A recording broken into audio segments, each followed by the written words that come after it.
Proposition 41 is a bond act. Before we get into details, let's take a moment to cover bond basics. Governments sell bonds in order to finance capital projects. It's a little like the way a family will take out a mortgage.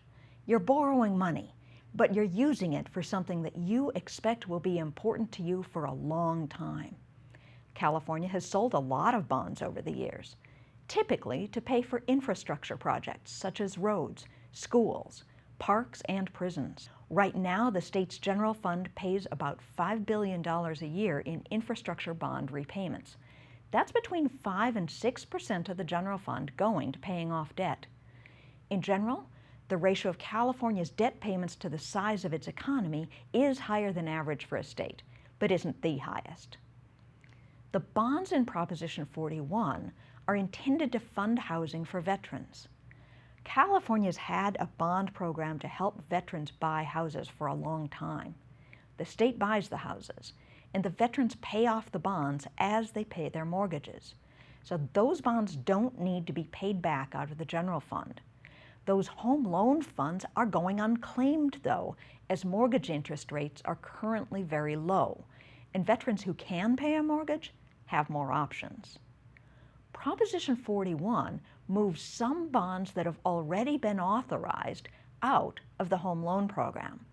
It directs those bonds into funding affordable multifamily housing, such as apartment complexes, for rental to low-income veterans. Now, you're defined as having low income if you earn less than 80% of the average local family income.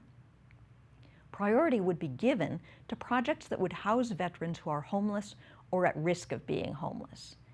These bonds would be repaid out of the general fund. They wouldn't have the mortgage payments that the home loan bonds have for repayment, and they would increase the state debt payments by about $50 million a year, an increase of about 1% in the amount of debt service, or 0.1% in the debt service ratio.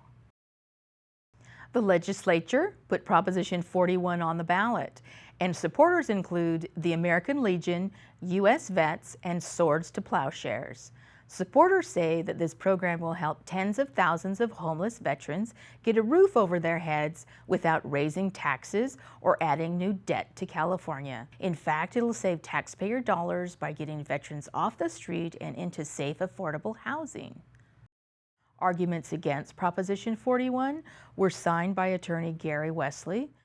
Opponents say that unlike the home loan programs, these bonds will need to be repaid by the taxpayers out of the general fund, and that any program which involves expenditures not given directly to the intended beneficiaries is subject to possible mismanagement and waste.